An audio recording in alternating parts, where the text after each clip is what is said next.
nzvimbo mbiri dzatinorima nzimbe dzedu. Tine kuMidusabve, tine muno muChisumbanje.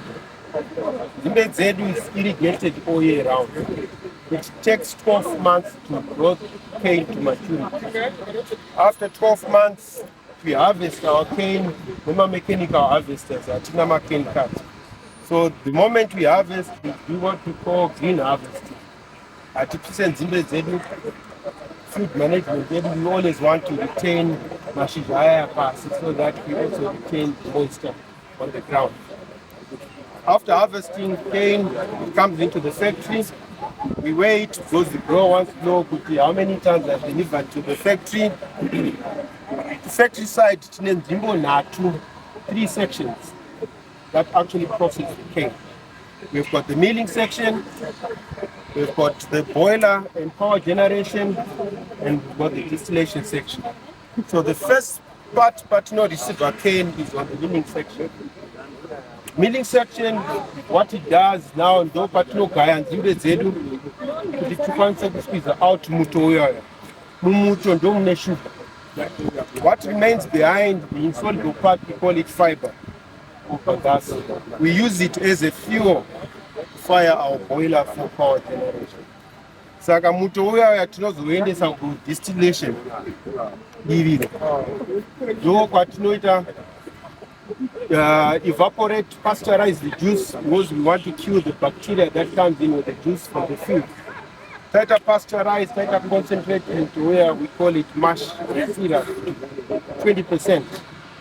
So we've got yeast that we add. Yeast ndo inema enzymes aya anoita kuti tikwanise kuconverta sugar yedu, which are fermentable sugars, to ethanol. So the enzymes, they break down the sucrose, we've got the fructose, glucose, then we make ethanol. The process takes 30 to 35 hours. For the fermentation, we have beer, which is about 10 to 12%. When that is ready, we send beer. Because of the concentration, rato 12%. We make fuel grade ethanol. So we need to concentrate. So the first part of concentration is to make ethanol, which is 96%. Let's say for irrigation, power is coming from this side. Everyone who comes to Basa is entitled to a meal per shift, is entitled to their tea and their water. So tinotenga nyama, beans, cabbage, tomatoes, onion, totenga kuma small scale varimi vedu at very competitive prices.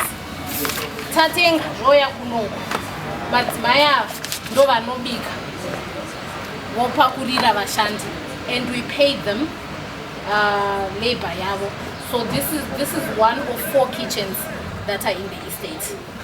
Kune inofida ve harvesting, kune inofida ve agriculture, kune kitchen kumsoroko inongonzi welfare kitchen tuanzo kuita maguests anenga uya this side avasi vashandi ve company. The arrangement is the same. Yes. So they have their own constitution, their own code of conduct, and we paid them in foreign currency for their labor. How many are they?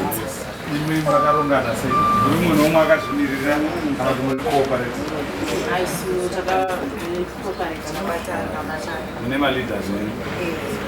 Are you able? Yes.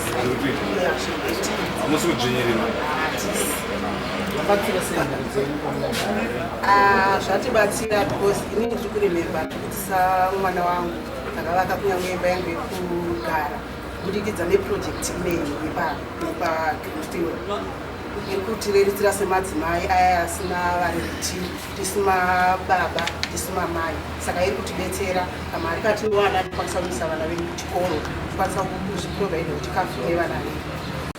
And also to say, vanhu vari muno muvese vakaenda kuchikoro. After vaita izvi vakavaka vakaendesa vana vandodavo kuchikoro, they are also going to school. Madegree, tine magraduation nemadiploma nemadegree this year muno akawanda. They are really empowering themselves. Saka ndo flagship yedu yema community projects. We're very proud of them. Vanosona zvekare inokugaukaiiwana maafrican vachinda chichichi vanosona kana muchida honorable munongouya munoitwa tetichingokutumire pamukana vana vedu vaende kuchikoro nesu tiende kuchikoro nekurarama upenyu pamusoro watanga tisina kubva patakabva kuchikoro saka GreenFuel yakatigonerawo because takwanisa kugara nevana vedu rather than kuti tiende kunana South Africa kwataisiya vana tichitambudzika but zvine vana vedu muno saka tinotenda chaizvo GreenFuel yakatigonera zvisingambobviri even kusapota vabereki vedu taakukwanisa nemari yatinowana pano zvakatotidzidzisawo zvimwe zvinhu community nekuti taakwanisa kana kusona mayunifomu ezvikoro zvese zvakatitenderedza chero vanonga vasina mari vaya vakati tisonerewo mayunifomu tinongosona urombo hwese hwemunharaunda hwaakuita hushoma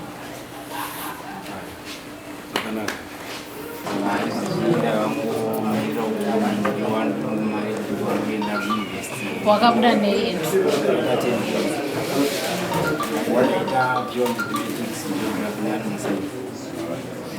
wakamboapply basa pano ndakamboshanda last year ndichandira kwabusiness madoko ndaidawo kuti akumboreza mari kuti ngoma zvinokwanisa kuti vanobatsira mubereki uye kuofisi kwangu